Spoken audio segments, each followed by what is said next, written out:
The machines in our bodies have highly detailed structures intended to serve specific purposes.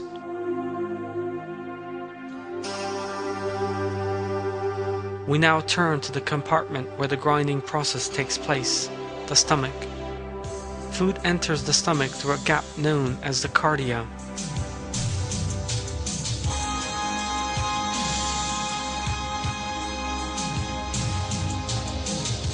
Contractor muscles in this space that joins the esophagus to the stomach work like a valve and prevent half-digested food returning to the esophagus. Nutrients subsequently move on to the upper part of the stomach, which is shaped like a dome, and then move on to the widest part of the stomach after having mixed with gastric fluid.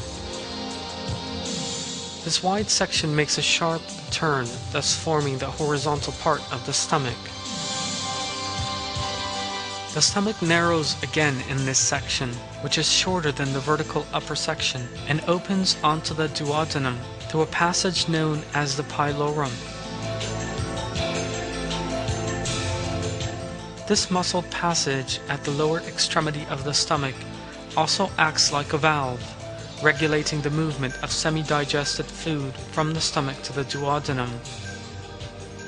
It is the rhythmical undulation of the powerful stomach muscles, located in 3 layers, that enables food to move from the stomach to the mouth and to the pylorus.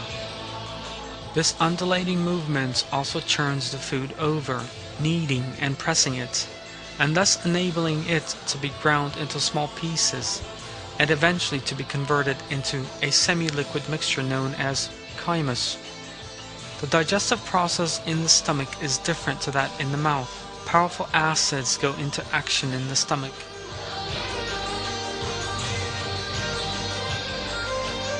As soon as the food descends to the stomach from the esophagus, cells on the stomach surface begin secreting a fluid known as gastric acid. At the same time, chemical milling fluids by the name of pepsin and hydrochloric acid are also released.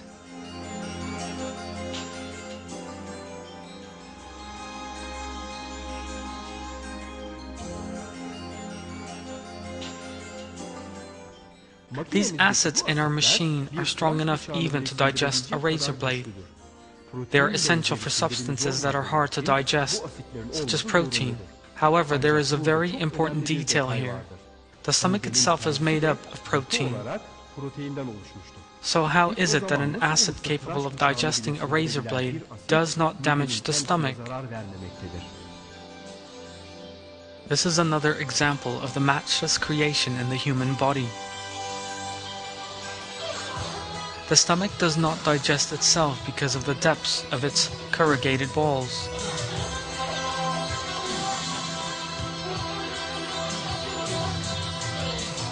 There are cells with different properties in the deep folds of the stomach walls. These operate in great harmony, some secreting acids, the other giving off a sticky fluid.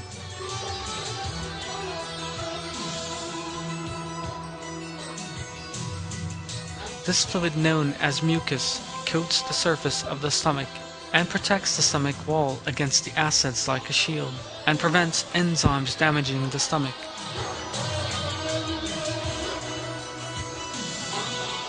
In addition to destructive enzymes, mucus also prevents infectious viruses and other microorganisms from entering the stomach, as well as acting as a lubricant that make it easier for food to move along inside the channel.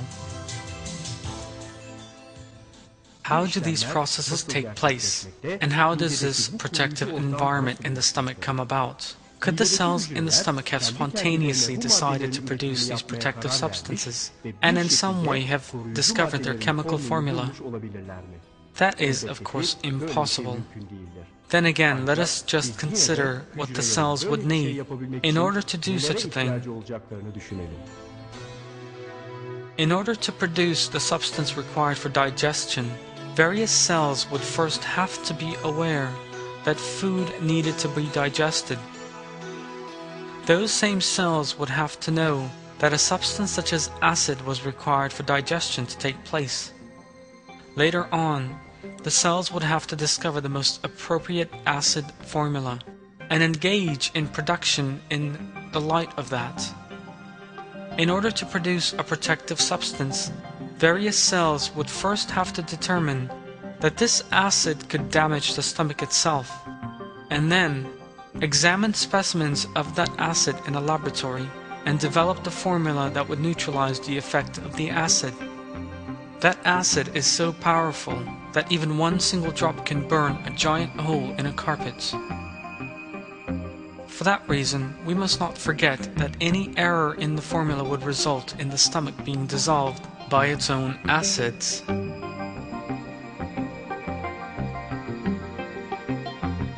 The valve at the entry to the stomach prevents the acid from escaping and from harming the esophagus. Were it not for that valve, or if it did not work properly, acid will leak into the esophagus and tear it apart.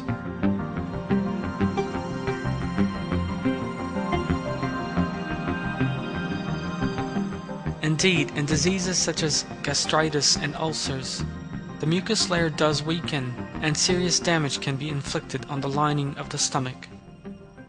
Naturally, the formation of the substances that so balance one another in the stomach is far more complex than the summary provided here. Even the regulation of these substances' chemical formulas is a major phenomenon all by itself. There is, of course, no possibility of a cell establishing chemical formula, bringing them together, and thus producing a chemical substance.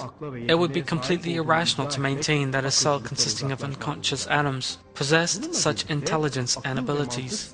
Furthermore, even if we did exceed the bounds of reason and logic by assuming that the acid in the human stomach did emerge in such a way, there can still be no question of waiting for the substance that will balance it to emerge over the course of time. This is because acids, strong enough to melt a razor blade, would quickly destroy the stomach.